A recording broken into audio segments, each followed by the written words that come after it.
ya. Jadi masing-masing nanti berharap sih ini ya bisa saling belajar dan menggunakan software ya, software yang diperlukan.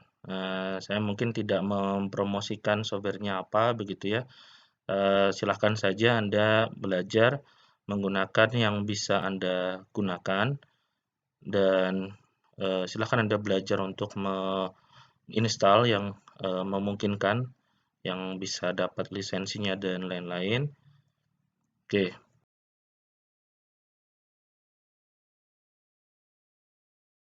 ini kemarin 2 minggu yang lalu saya diminta Pak Agus untuk mengisi ya, pendahuluan atau intro, terkait dengan, eee, cek alat atau penggunaan alat di kelas terkait dengan metode gravitasi. Ini adalah, slide terakhir yang slide berikutnya saya tidak tampilkan.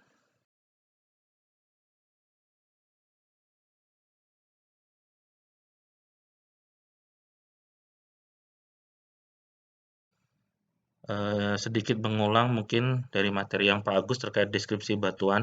Jadi biasanya kalau kita melakukan studi di area tertentu, ada studi permukaan ya, ada data pendukung selain data geofisika. Nah, biasanya data pendukung itu berupa data geologi yang kemudian bisa dipetakan. Nah, ini ilustrasi saja, saya ambil dari paper begitu ya, mungkin ini contohnya di daerah sekitar, manifestasi geotermal begitu, terus kemudian di sini juga ada, peta dengan koordinat, dengan skala, jarak, kemudian ada orientasi, kemudian ada warna-warna terkait dengan, tipe batuan atau litologi atau formasi batuan, kemungkinan juga yang lain ada informasi struktur misalkan, yang nanti akan kita gunakan sebagai data pendukung pada saat kita, melakukan, pengolahan data sampai ke pemodelan dan interpretasi di daerah penelitian. Sebagai contoh misalkan di sini ada batas lapisan pada, peta atau informasi geospasial. Nah, itu nanti mungkin bisa digunakan sebagai constraint atau, data pendukung pada saat melakukan pemodelan. Jadi mungkin saya nggak tahu sejauh mana kemarin, mudah-mudahan sudah deskripsi batuan sampai kemudian, arahnya ke pemetaan begitu ya. Kalau belum, ya mungkin nanti akan lebih jelas ketika sudah ke lapangan. Mungkin kita perlu pahami dulu di sini kan, background-nya berbeda-beda. Ada yang sudah melakukan, studi geofisika, ada yang sudah melakukan kuliah lapangan, tapi ada juga yang belum. Jadi mungkin saya pembahasannya, cukup umum saja ya, cukup umum, dari awal ya kurang lebih ya. Jadi mudah-mudahan yang belum, mendapatkan itu bisa tercover di sini.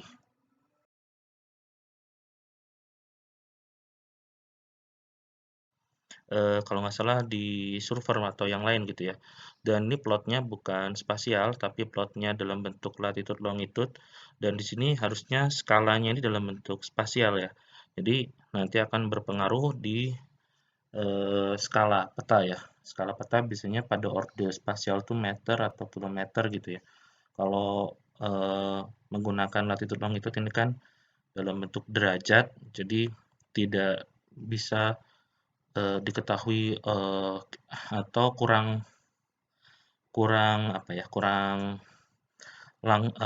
memberikan informasi yang informatif terkait dengan, eee eee, jarak ya, dan mungkin kalau dari peta yang lain itu di sini terkait dengan satuan, bisa dilengkapi pada saat pembuatan peta dan orientasi ya.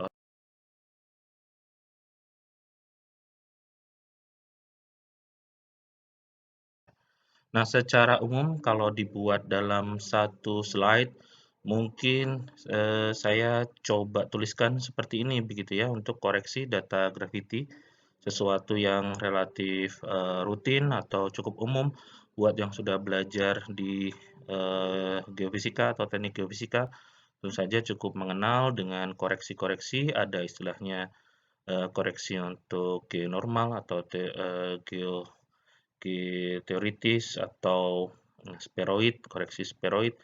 Kemudian ada koreksi free air, ada koreksi slab bogey, dan koreksi terrain. Nah, kurang lebih kalau di buku teks itu bentuknya seperti ini.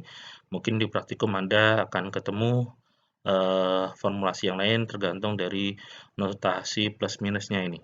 Nah, nanti silahkan kalau ada yang eh, apa namanya belum jelas, nanti kita bisa diskusikan. Nah, ini adalah nilai G0 atau G spheroid atau G normal. Nah, ini untuk IGF formula tahun 80-an ya, berdasarkan informasi satelitnya. Ini bisa diinputkan dengan data latitude atau data lintang titik pengukuran. Kemudian free air-nya di sini ada konstanta, penurunan rumusnya tidak saya jelaskan di sini. Anda bisa gunakan formulasi ini. Jadi setiap kenaikan pada elevasi tertentu dikalikan konstanta pada kisaran 0,3 miligal begitu ya, 0,3086 miligal per meter. Kemudian kalau slab bogey dengan asumsi densitas 2,67 kurang lebih konstantanya seperti ini.